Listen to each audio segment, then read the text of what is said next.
Czołem! W dzisiejszym odcinku opowiemy Wam o kursie szabli husarskiej i samurajskiej, a także o ciekawej wystawie poświęconej broni i zbroi XVII wieku. Zapraszam.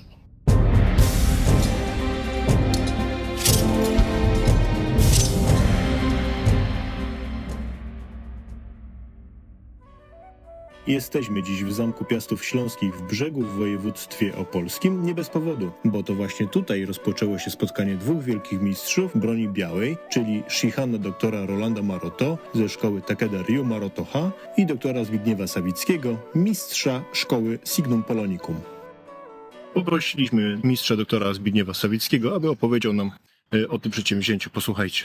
Wrażenia są bardzo dobre. Spotkanie, jakie udało nam się zorganizować po latach, czyli spotkanie z wielkim mistrzem szkoły Takeda Ryu Maroto-ha, mistrzem walki samurajską szablą, że tak powiem, a polską szablą husarską, jest długo oczekiwanym spotkaniem, które można określić jako spotkanie dwóch wspaniałych broni, dwóch wielkich mistrzów, przy czym tutaj moja skromna osoba, a wielki mistrz Shihan Maroto-ha to wielka postać, wielka marka w sztukach walki i dlatego bardzo się cieszę, że nas zaszczycił i będziemy mieli okazję porównać techniki obu tych wspaniałych broni, a jednocześnie będziemy mogli porównać też tradycję, kulturę i to wszystko, co jest związane z historią obu tych broni, tak różnych, ale tak podobnych, przy tak różnych, a tak podobnych krajach kulturowo i narodowo. Zanim przejdziemy do konkretów, chodźcie zobaczyć, jaka to jest wspaniała wystawa kolekcji broni białej, ale i nie tylko. Na parterze skrzydła południowego i wschodniego znajduje się wystawa pod tytułem Husaria i broń wschodnia, gdzie możecie zobaczyć broń husarską i jazdy pancernej, a także wschodnią, czyli turecką, perską, indyjską i inne. Oprócz broni znajdują się tu pancerze, akcesoria, tarcze, pokaźna liczba broni palnej i obuchowej. Piękne eksponaty, warto je zobaczyć. Wystawa Husaria i broń wschodnia zrobiła duże wrażenie na naszych gościach. Serdecznie polecamy wizytę w Zamku Piastów Śląskich w Brzegu. Jednocześnie przejdźmy do tematu głównego. Przenieśliśmy się do kątów wrocławskich, gdzie rozpoczęliśmy serią wykładów mistrzów, a także profesora Wojciecha Cynarskiego. Czyli jajdo to głównie formy, właśnie to dobycie broni, o którym mówił Shihan Maroto, podczas gdy kenjitsu zasadniczo ćwiczy się w parach, najczęściej bokenem, boken przeciw bokenowi, po to, żeby się nie zranić, nie zabić i że ostra broń jest droga, kosztowna, szkoda zniszczyć. Stąd tego typu spotkanie ma na celu przybliżenie i pokazanie, że polska narodowa broń, jaką jest polska szabla husarska, bo to jest polska myśl techniczna, wybitnie polska, jest dobrym odpowiednikiem, albo może tak powiem, dorównuje szabli japońskiej, co zresztą sam znakomicie wychwycił Roland Maroto, który również był inicjatorem tego spotkania, więc to nie chodzi tylko o to, że to jest tylko jakby nasza inicjatywa, ale również jego i to takie wspólne jakby dojście do przekonania, że warto obydwie te bronie pokazać w formie takiej, w cudzysłowie, konfrontacji i historycznej, i kulturowej, ale też i technicznej, bo będziemy demonstrować możliwości techniczne, czyli tu w tym wypadku bojowe obydwu szabel, co pokaże i podobieństwa, i różnice, a tym samym da jakby odpowiedź czy wyobrażenie tego, że dwa kraje leżące tak daleko od siebie mają tak wiele wspólnego, jeżeli chodzi o wspólną broń, tak? Ponieważ polska szabla husarska nie ma odpowiednika wśród szabel na całym świecie, bo jest najlepsza.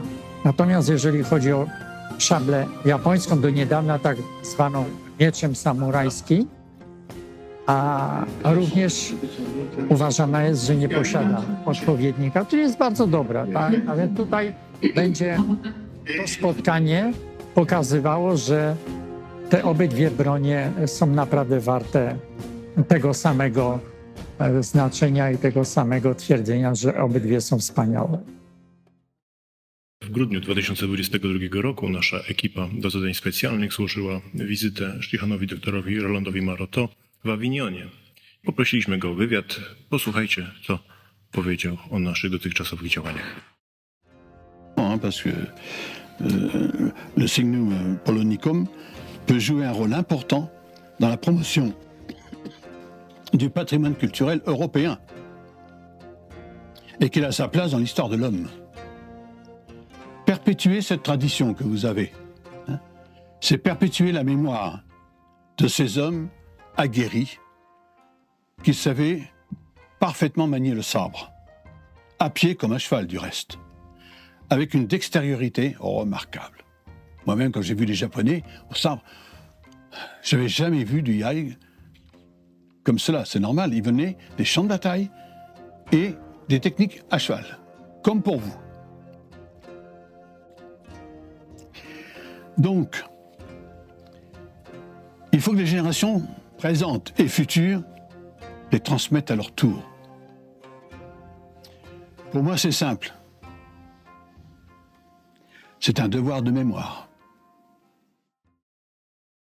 Dzięki Rolandowi Zachód dowiaduje się o polskiej szabli, o tych tradycjach, że w ten sposób rozszerzana jest ta przestrzeń kulturowa, pokazywana jest ludziom na bazie właśnie szabli japońskiej. Można pokazać właśnie też inne kultury z innych krajów, być może inni pójdą też naszym i będą promować jakieś inne rodzaje broni, które przecież też miały swoją moc, swoją rangę i tak dalej, i tak dalej.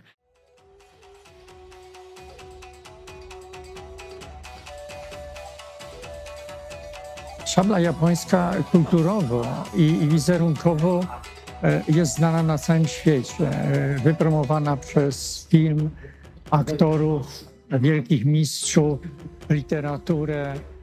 Natomiast polska szabla husarska dorównuje, może powiem tak, ma ten sam ładunek kulturowy, emocjonalny i narodowy, ale jest zupełnie nieznana.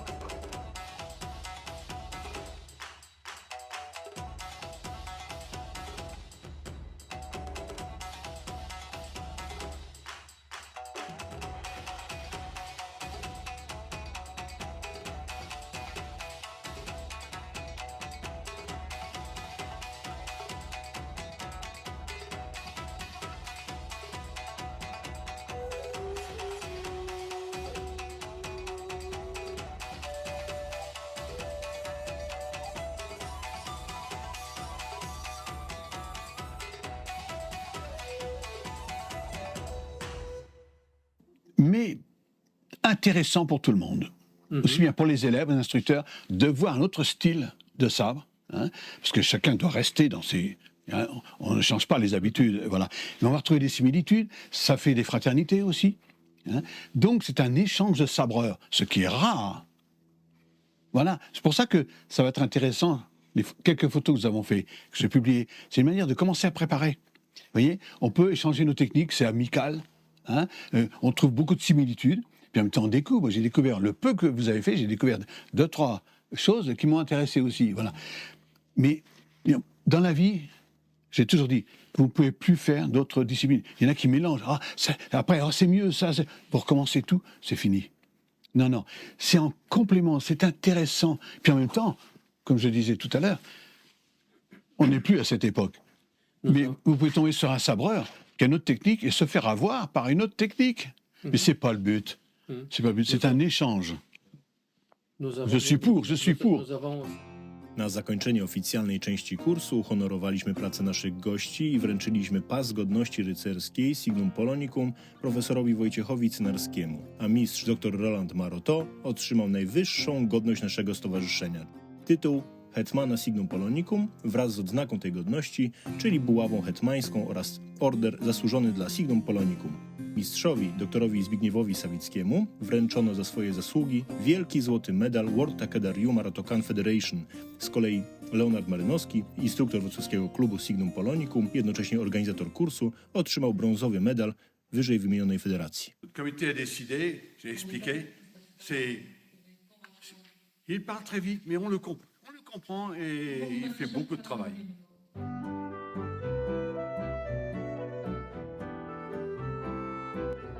Ostatniego dnia naszego spotkania wybraliśmy się na wspólne zwiedzanie Wrocławia i odwiedziliśmy panoramę racławicką oraz Ostrów Tumski. Dziękujemy za interesujące prowadzenie naszemu wspaniałemu przewodnikowi sudeckiemu Stefanowi Marynowskiemu.